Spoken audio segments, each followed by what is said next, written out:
Welcome to this video on an introduction to cryptography. It's an important field of cybersecurity, providing a way of protecting data. This video is going to explain what cryptography is, and towards the end I'll give an example of how you can implement a simple cipher in Python. In future videos I'll show how cryptography is used today and how it can be used to protect information, secure communications and prove your identity. The word cryptography comes from ancient Greek, cryptos, meaning hidden secret, and graphy, meaning to write. A way to turn some readable information, plain text, into unintelligible nonsense, ciphertext. Although text is used in this definition, it doesn't need to be text. It could be any information that needs to be hidden, such as images or other binary data. Cryptography is far from a new idea, and neither attempts to break the codes. For thousands of years, kings, queens and other rulers have used cryptography to protect messages, and for just as long others have tried to break those codes. Perhaps one of the most famous from history is that of Mary, Queen of Scots, who used a form of cryptography to protect her secret messages to her allies. This included her instructions for Queen Elizabeth I to be killed. Her cipher was broken and messages used as evidence in her trial, leading to her execution in 1586. Showing how cryptography can literally be a case of life or death. The use of cryptography has changed the course of wars. Significantly during World War II, Germany made use of the Enigma machine for encrypting messages used for orders and status reports to and from the Army and Navy. As explained in the film Enigma, the Enigma machine could be used to protect the messages. The Enigma machine. Germans have thousands of them. What's it do? It turns plain text messages into gobbledygook. Then the gobbledygook is transmitted in Morse. At the receiving end, there's another Enigma machine to turn it back into the original message. Press the same key any number of times, it will always come out different. Some of the top mathematicians in the UK came together at Bletchley Park with the aim of breaking Enigma and other types of encryption used by the Germans. The bomb, shown here, was designed by Alan Turing based on the Polish bomber. It was further refined by Gordon Welshman. With an appropriate crib supplied by the cryptographers, the bombs were used to work through different machine settings to try and find that day's settings. Another snippet of video, this time from the imitation game, sums up the tasks they faced. And what is it that we're really doing? We're going to break an unbreakable Nazi code and win the war. Oh. One of the outcomes from Bletchley Park was the creation of the world's first electronic computer, Colossus. The aim to decipher the Lorenz encrypted tunny messages between Hitler and his generals. Colossus was designed and built by Tommy Flowers and colleagues and was closely guarded secret until 1975 when the files were finally declassified. I'll just cover a few key aspects of terminology here before we move on to the examples. So this shows a typical example of cryptography in use. This is in fact a real example, which we'll see later. It's based around ROT13, but that's not important at this stage. We start on the left and follow the flow to the right. So we start with the plain text, which may also be known as the unencrypted or raw data. This is turned into ciphertext through a process known as encryption. This is known as encrypting the data, which results in the encrypted data shown here as the ciphertext. The software that performs the encryption is based upon an algorithm and usually some form of key, although the key may just be part of the algorithm. To be able to read the ciphertext or encrypted data, then it needs to be decrypted. This is through a process known as decryption, which again uses an algorithm and often some form of key. Depending upon the type of the encryption, this may be the same key as used for the encryption, or is often a different key. This then returns the plain text or unencrypted data, which can be read again. It is the complexity of the algorithm and, if appropriate, the key, which determines how secure the data is. There is also different types of algorithms which depends upon the situation that the data will be used and can result in different levels of security. This is something that will be covered in future videos. I'd also like to introduce some characters. This is Alice. She's the one wanting to send a protected message. And here is Bob. He's the intended recipient who wants to read the messages. And here is Eve, who is trying to eavesdrop on the message to find out what Alice is telling Bob. These are commonly used as fictional characters when discussing cryptography. You'll often see them in other explanations and academic papers, so it makes sense to continue to use those names here. In my practical example, I'm going to use ROT13. This is not a secure way of protecting information, but it's still used today for obscuring information rather than securing it.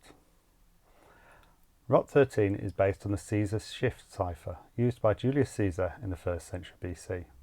So I'm going to first show how the Caesar Shift Cipher works and then move on to the specific implementation with ROT13.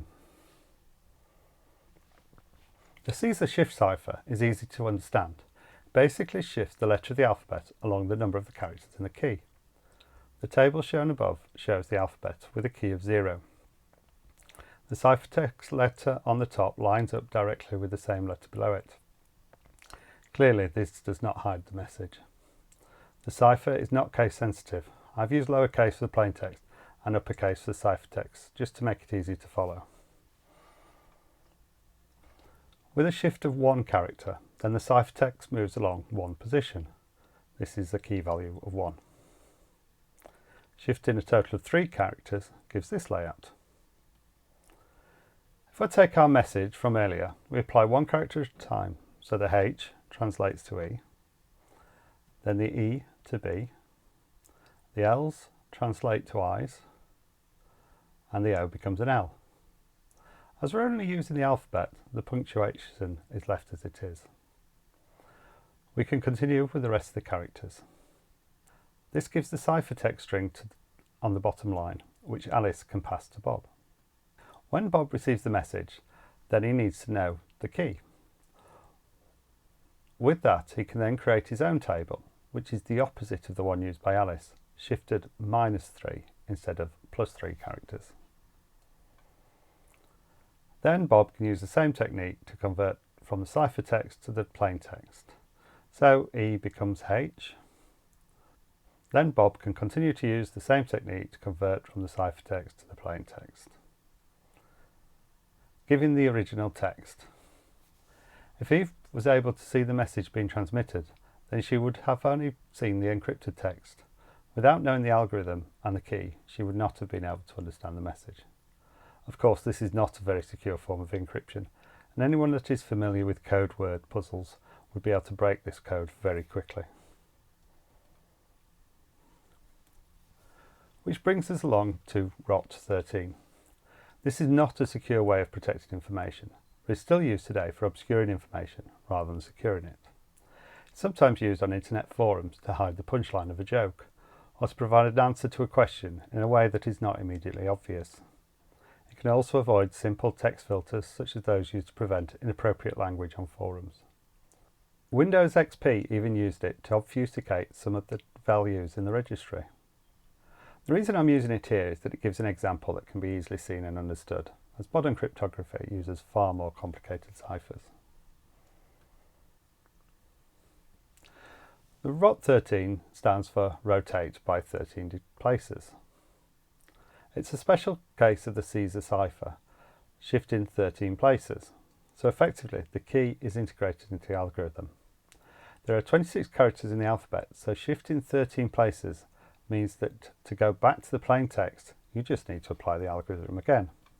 So instead of having to shift in the opposite direction, -13 is the same as shifting +13 places. So here is the same phrase encoded using ROT13. If you put the ciphertext through the algorithm again, as though it was plain text, then you'll get the plain text output. This is known as a reciprocal cipher. You may also have noticed that I've done all this in lowercase. ROT13 is normally implemented with a 13 shift for the lowercase and a 13 shift for the uppercase, so it keeps the case. Using ROT13, digits and punctuation is often left intact. ROT47 is an alternative that uses 94 characters, including digits and some punctuation. But none of these features make any of these any more secure. In fact, because these are common keys, 13 and 47, means they're more likely to be tried, making them less secure. As I said previously, these are only used to prevent you accidentally see in the answers, similar to puzzle answers being written upside down. It should not be used for anything that needs to be kept secret. I'm going to show you how this can be implemented in Python. I'm going to do this manually as a demonstration of how it could be implemented. But the algorithm is also included in the Python codecs module, so you don't need to implement it yourself, just import that module and you can use it from the standard libraries. Here's the code. It's only 40 lines long, and some of these are comments, empty lines or print statements. The code is available on my website. See the description for details. Also note, this isn't necessarily the most efficient way of doing this. It's been broken down step by step so you can see what happens. This is all enclosed in a while loop, so it keeps running constantly until a blank string is entered. It uses the input statement to get the information from the user as the plain text. If that's blank, then it breaks out of this while loop and finishes. But assuming that we've entered some string, it's going to go through the plain text string, storing each character at a time in a variable called pt_char, which stands for plain text character. It's going to convert that into an integer, pt_int, because then we can perform mathematical operations on it. It's going to check that whether it's a capital letter, i.e. it's bigger or equal to A and less than Z. Assuming it is, it's going to increment by 13. If it's gone beyond the Z, then it's going to subtract 26 characters. So this effectively becomes a ring that it moves around. And then it's going to convert this number back into a character and add that to the ciphertext string. The lowercase is exactly the same, but we're checking for the lowercase letters here instead. And finally, if it's not a text character, then it will just add it as it is. So this will include numbers or punctuation, will not be changed. And then finally we print the result. So here we've got the code in the Thonic editor. I'm going to set it running. And you can see that it's asked for us to enter the string, which is from the start of that program. So we'll just put the same phrase we used before, hello friend. And you'll see the output is here, which is the same as we used in the previous example. And we can show that we can use the same algorithm by copying and pasting that onto here, and then that has been converted back to hello friend. So you can see how it moves backwards and forwards between the strings. You'll also see that the U is capital to match the H, which is capital, and the punctuation, which is the space, is unchanged. This has just been a very basic introduction to cryptography. I briefly covered some of the history of cryptography, and I've demonstrated using an example of the ROT13 cipher. In future videos, I'll be explaining some other features of cryptography and how they can be used to keep your data secure. If you'd like to know more, please subscribe and enable notifications to get notified about my future videos. If this has been useful, please give it a like. Thanks for watching, and I look forward to seeing you on a future video.